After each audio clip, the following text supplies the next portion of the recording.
Bienvenue à cette analyse sur mesure pour Jean-Christophe. Aujourd'hui, on plonge au cœur d'une dynamique fondamentale, une vraie mission d'âme. Oui, bonjour. On parle pas juste de personnalité ici. Non, exact. On parle de la trajectoire stratégique qui a été choisie pour cette vie.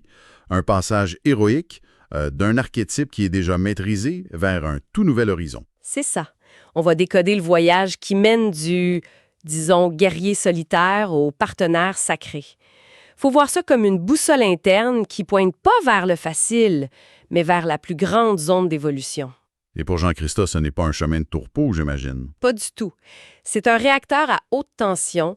C'est vraiment conçu pour forger une conscience de diamant. J'aime l'image de réacteur. Bon, avant de déballer tout le plan, si on devait synthétiser cela, pour aller droit au but, les 3 points clés à retenir, ce serait quoi? L'armure du guerrier solitaire.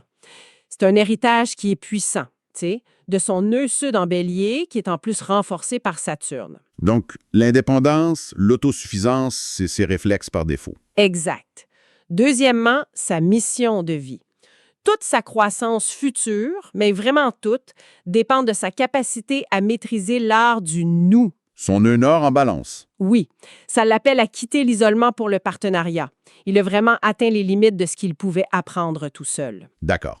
Et le 3e point? Le 3e, c'est le paradoxe de la force. Sa véritable puissance, aujourd'hui, elle ne réside plus dans son invulnérabilité, mais plutôt dans sa capacité à faire confiance et à accepter une vulnérabilité qui est partagée. Son courage de guerrier doit maintenant servir l'Alliance. C'est exactement ça.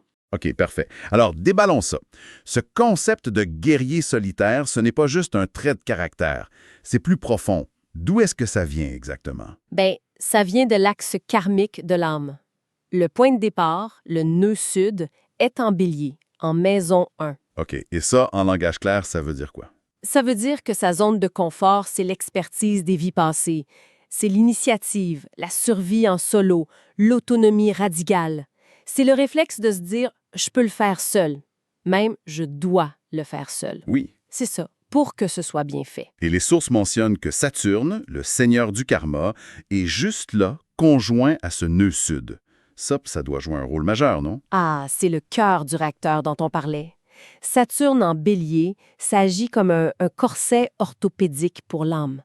Ça forge cette fameuse armure psychologique. Un corset, OK. Ça donne une maturité qui est précoce, une résilience, une endurance stoïque, mais ça amène aussi une rigidité, une méfiance.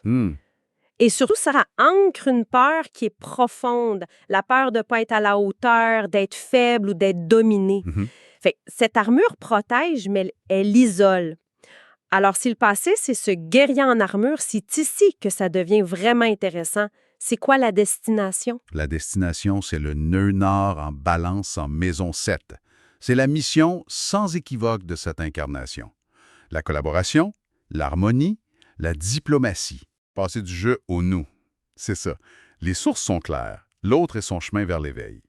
L'âme a atteint un plafond de verre dans son apprentissage en solo. Il ne peut plus avancer seul. Mais attends, comment un leader charismatique, avec son soleil en lion, un esprit aussi analytique, Mercure vierge et ce besoin de contrôle de Saturne, comment il gère l'idée de devoir s'appuyer sur quelqu'un d'autre? C'est tout le paradoxe. Sa véritable force, maintenant, est dans l'interdépendance. La meilleure métaphore, c'est celle du soliste virtuose qui doit apprendre à diriger un orchestre. Ah, j'aime ça. Développe un peu. Le soliste, il a déjà la maîtrise individuelle, on s'entend? C'est son talent inné. Mais son accomplissement ultime, il viendra pas en jouant plus vite ou... Ou plus fort. Exact. Il viendra quand il saura créer une harmonie parfaite en accordant son talent avec celui des autres. Sa force individuelle doit devenir le pilier sur lequel la relation peut s'appuyer en toute sécurité. OK, donc c'est pas un saut dans le vide. Ça semble être un saut quantique, par contre. C'est quoi le plus grand défi stratégique dans cette transition-là? Le défi y est identifié par Chiron, l'astéroïde du guérisseur blessé. Et il se trouve justement en balance, conjoint à sa mission de vie. Ah, OK. Il porte ce que les sources appellent une blessure sacrée de la relation. Une blessure sacrée de la relation. Qu'est-ce que ça veut dire concrètement? C'est une douleur ancienne, liée au rejet, à l'injustice dans le couple ou à la difficulté de trouver sa place auprès de l'autre sans se perdre. C'est vraiment la cicatrice qui a été laissée par son passé de guerrier solitaire qui rend la confiance si difficile. Et comment on fait pour transformer une blessure comme ça en une force? C'est là que réside tout son potentiel de devenir ce qu'on pourrait appeler un guérisseur relationnel. En travaillant consciemment sur ses propres difficultés, en acceptant sa vulnérabilité. Il développe une sagesse unique sur les dynamiques humaines. Oui, exactement. Sa propre souffrance, une fois qu'elle est transcendée, devient son outil d'empathie. C'est une facette qui est clé de son archétype d'architecte de l'âme. Alors, qu'est-ce que tout ça signifie en pratique? Comment on construit ce pont entre le guerrier et le partenaire? En endossant pleinement son rôle d'architecte. La mission, ce n'est pas de détruire le guerrier, mais de lui donner une nouvelle directive. Une nouvelle mission.